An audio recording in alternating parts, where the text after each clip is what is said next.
टूनी चिड़िया एक छोटे से हरे भरे जंगल में रहती थी, जहाँ हर सुबह वो मीठे गीत गाकर सबको जगा देती थी। वो बहुत हंसमुख, चालाक और थोड़ी सी शरारती थी। सब जानवर उसे बहुत प्यार करते थे, खासकर उसका सबसे अच्छा दोस्त पिंकी खरगोश। एक दिन टुनी उड़ते उड़ते बहुत ऊंचाई तक पहुंच गई। अचानक उसे बादलों के पीछे से किसी के रोने की आवाज आई। कौन रो रहा है? टुनी ने चौंक कर पूछा। तभी एक हल्की सी चमकीली रोशनी बादलों के बीच से निकली और बोली, मैं हूँ, बादलों की रानी। मेरे बादल मुझसे रूठ गए हैं और आसमान सूना हो गया है। टुनी ने अपने पंख फड़फड़ाए और बोली, रानी जी, मैं आपकी मदद करूंगी।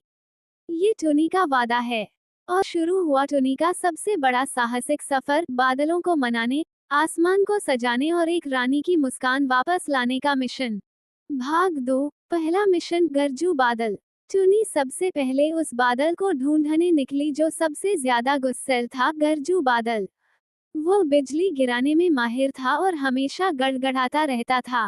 वो पहाड़ों की घाटी में छिपा बैठा था। गरजू भैया, टुनी बोली, गरजू गरजा, मुझे अकेला छोड़ दो। मैं अब रानी के पास नहीं जाऊंगा। मुझे कहा गया था कि मैं बहुत तेज गड़गड़ाता हूँ। टुनी बोली, लेकिन गरज के बिना बारिश कैसे होगी? बच्चे तुम्हारी आवाज पर झूले डालते हैं। खेत तुम्हारे डर से हरे होते हैं। सबको तुम्हारी जरूरत है। गरजू थोड़ी देर चुप रहा, फिर बोला, सच में? क्या किसी को मेरी गरज पसंद है?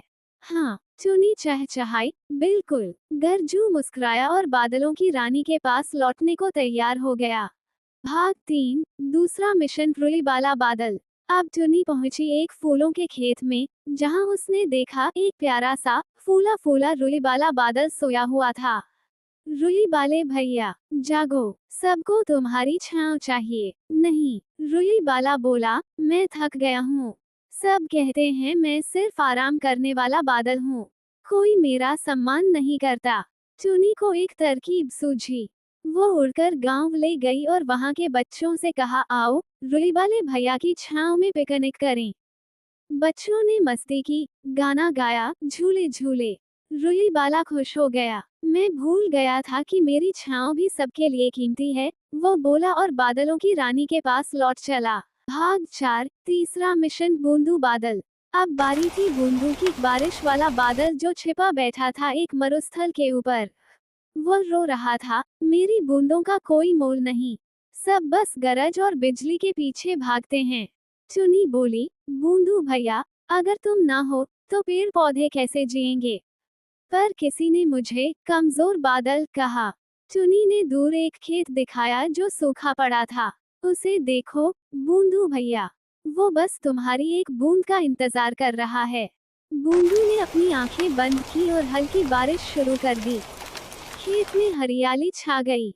अब समझा, वो बोला, मेरी बूंदों में भी जादू है। भाग 5। मिलन, इनाम और संदेश। सभी बादल वापस बादलों की रानी के पास लौट आए।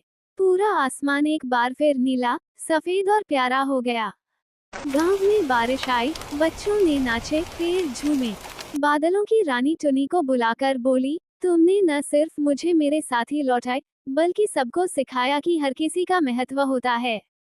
तुम सच्ची हीरो हो। और फिर रानी ने टुनी को एक आसमानी पंख दिया, जिससे वह जब चाहे तारा बनकर चमक सके।